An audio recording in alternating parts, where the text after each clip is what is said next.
Hi boys and girls, welcome to Granny's Story Time. I have 3 short stories for you today, and the titles are right there.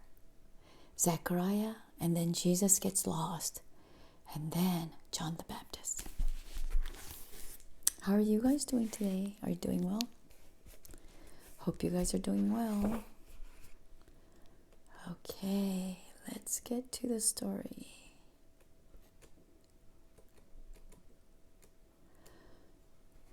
So, Zechariah worked in God's temple. He loved God. His wife Elizabeth loved God. They were very old, but they had no children.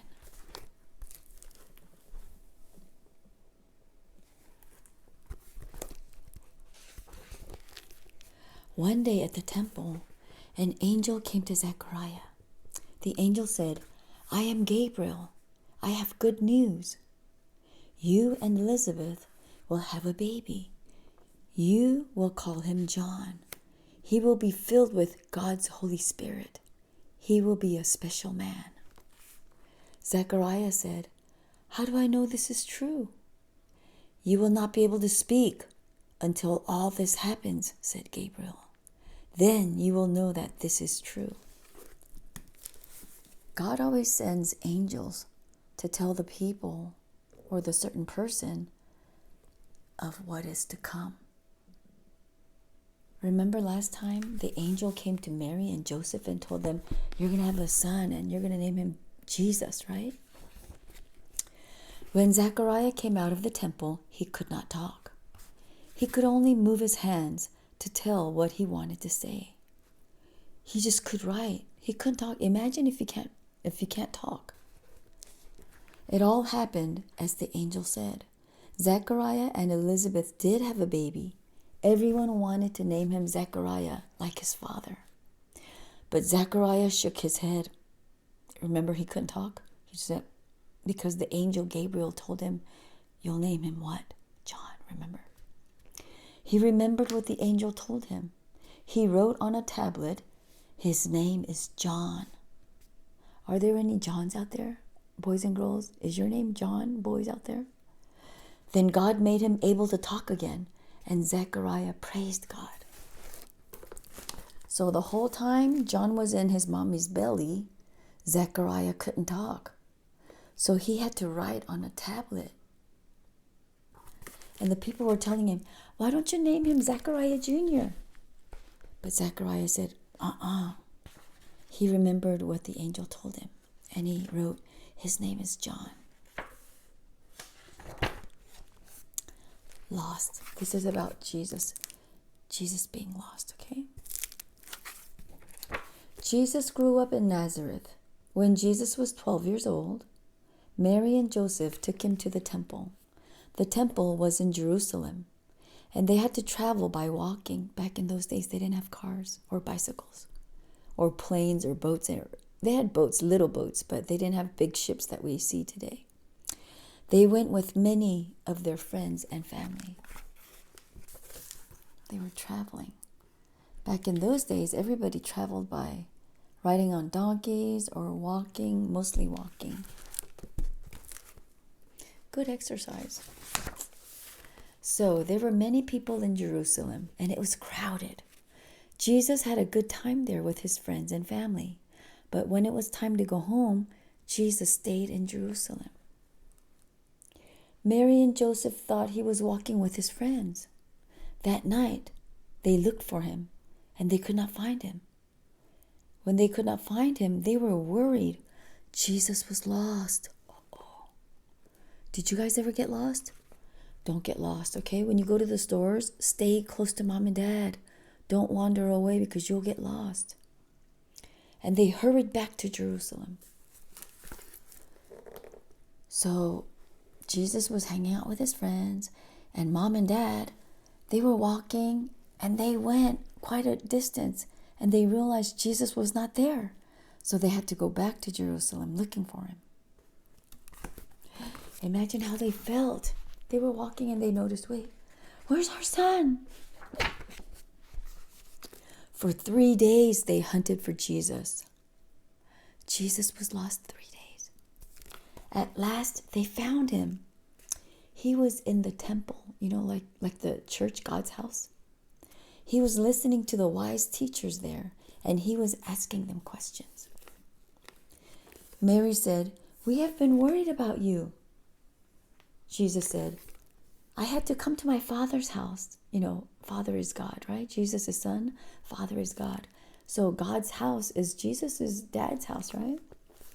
He had been talking to the teachers about God, but he went home and with Mary and Joseph, and he obeyed them.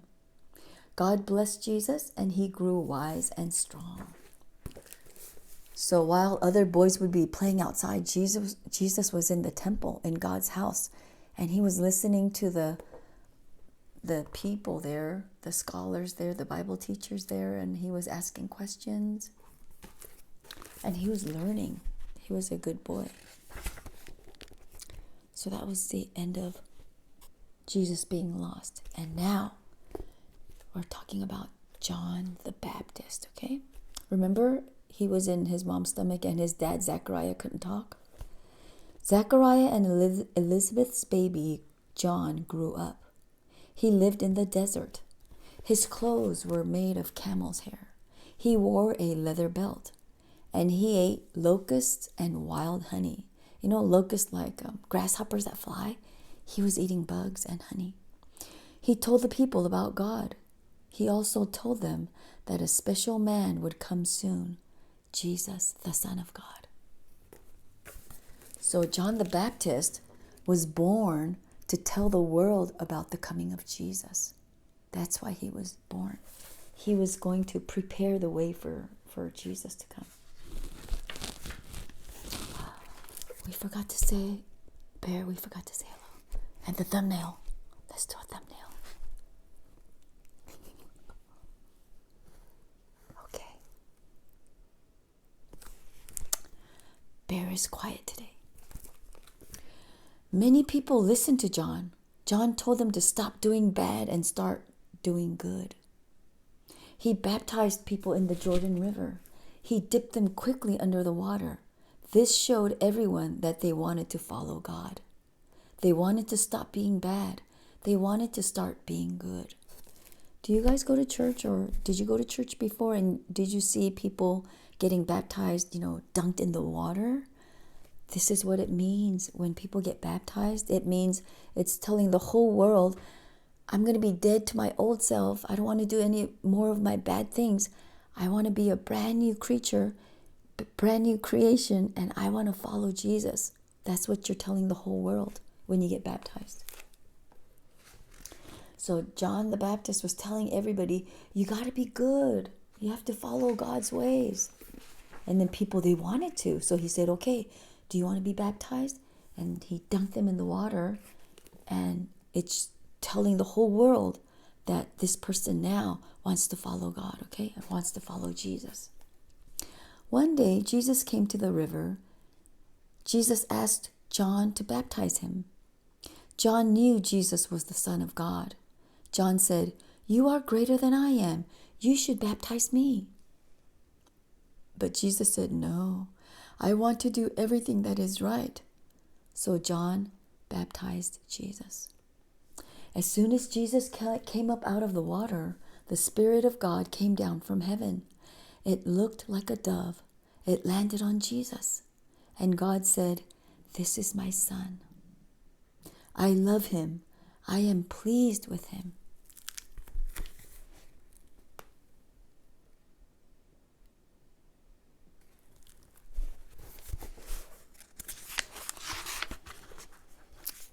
So, that's the end of today's story, okay? I will continue next time. So until next time, boys and girls, do the right thing. Do the good thing, okay? When you are faced with two choices in life, let's say your friend wanted to steal something from the store, but you know in your head and you know in your heart that that is wrong. You have to tell your friend, no, let's not do bad. Let's not harm other people or steal other people's things. It's not ours. And then you convince your other friend not to do that bad thing, because if you get caught, you'll get in trouble, you'll disappoint your parents, and then The police may come. It's not going to be good. So it's not worth it, okay? Be real, be honest, and be good. Don't do bad stuff. Right, Bear? So Granny and Bear hopes and prays that you guys are good, okay? Have a good night. Have a brand new tomorrow and make good choices in life, okay? May God bless you. And if you need help, say, Jesus, help me. And pray and he will help you, okay? May God bless you. Good night. Okay, Bear, well, peace out.